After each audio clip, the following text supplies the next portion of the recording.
Good day. In this lecture, we will introduce nanomaterials, focusing on their size, classification, and applications.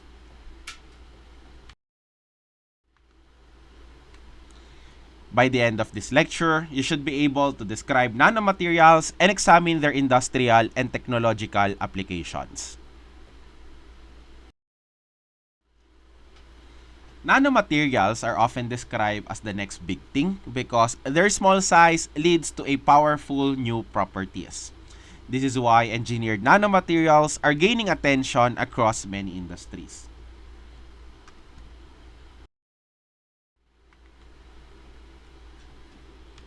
Nanomaterials are materials where at least one dimension is between 1 and 100 nanometers. 1 nanometer is 1 billionth of a meter.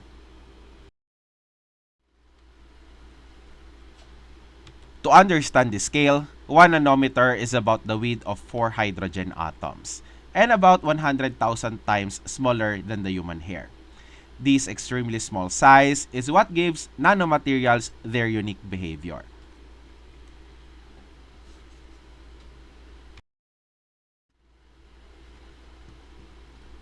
Nanomaterials can be classified based on dimensions. We have 1-dimension scaling, 2-dimension scaling, and 3-dimension scaling.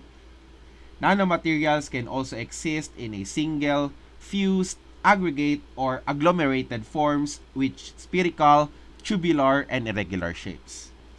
Nanomaterials can also be classified based on the number of dimensions which are not confined to the nanoscale range, which is less than 100 nanometers. Starting with 0-dimension nanomaterials, all dimensions are within the nanoscales. These are typically nanoparticles.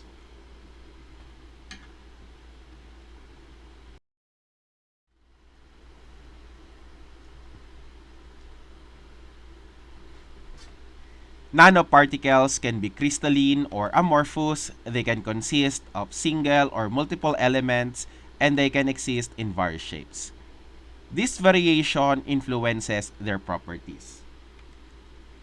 Also, zero-dimensional nanomaterials can exist in metallic, ceramic, or polymeric forms.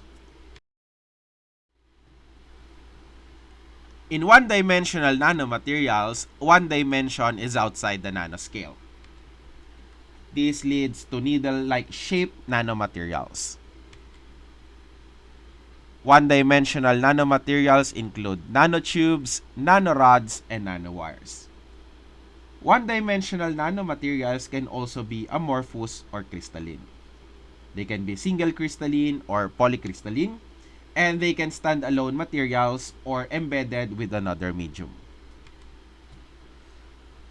Just like zero-dimensional nanomaterials, one-dimensional nanomaterials could be metallic, ceramic, or polymeric.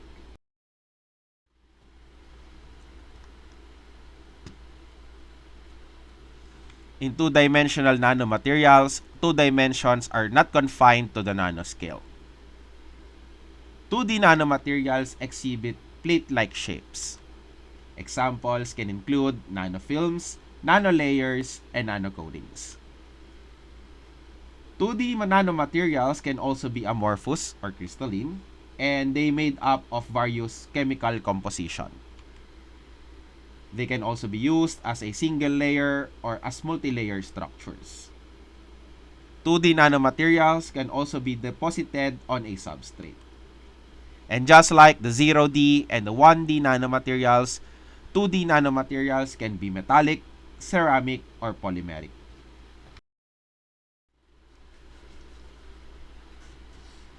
Lastly, we have bulk nanomaterials, which exist in 3 dimensions. Bulk nanomaterials are materials that are not confined to nanoscale in any dimensions. These are materials that possesses a nanocrystalline structure or is involved in the presence of features at the nanoscale. In terms of the nanocrystalline structure, bulk nanomaterials can be composed of a multiple arrangement of nano-sized crystals, most typically in different orientations. Three-dimensional nanomaterials can contain dispersions of nanoparticles, bundles of nanowires, and nanotubes as well as multi-nanolayers.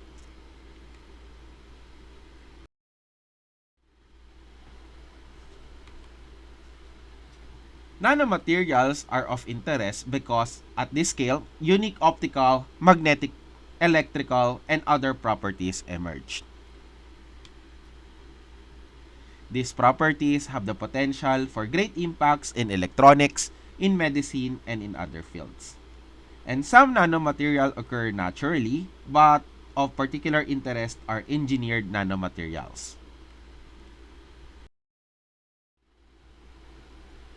Engineered nanomaterials are designed at molecular level to take advantage of their small size and novel properties which are not seen in their conventional bulk counterparts.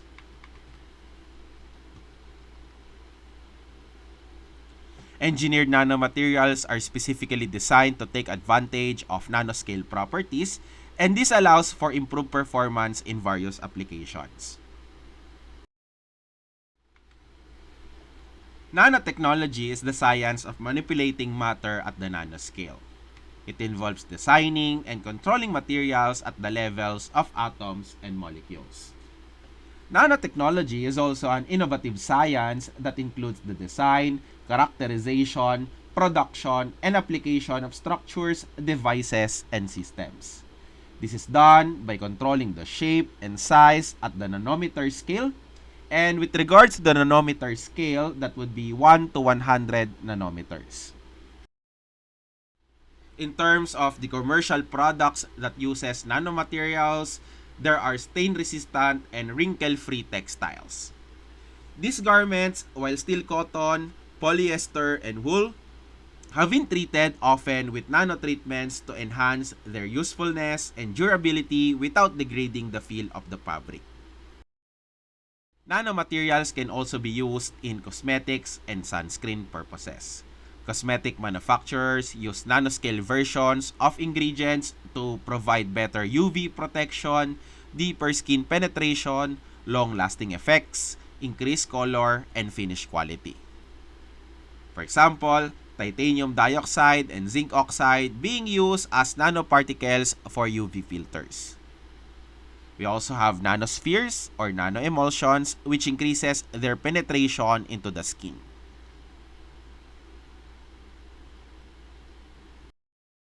Engineered nanomaterials can also be used in electronics. Nanoelectronics hold some answers for how we might increase the capabilities of electronic devices while we reduce their weight and power consumption.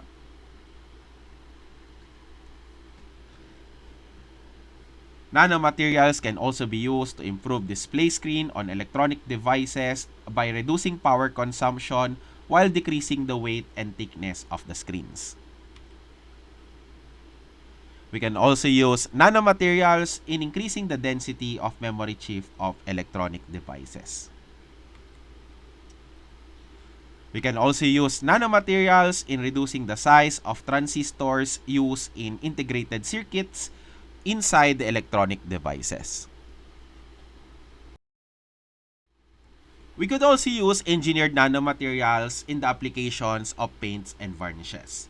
Nanoparticles added to paints render them corrosion resistant and scratch proof and can even make them self-cleaning.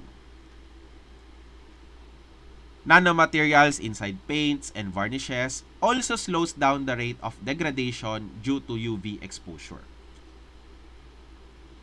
Engineered nanomaterials could also be used as an alternative to problematic biocides. You can use them for new products in the areas of thermal insulation and self-cleaning surfaces. However, engineered nanomaterials is needed to be proven to be safe in terms of human health and the environment.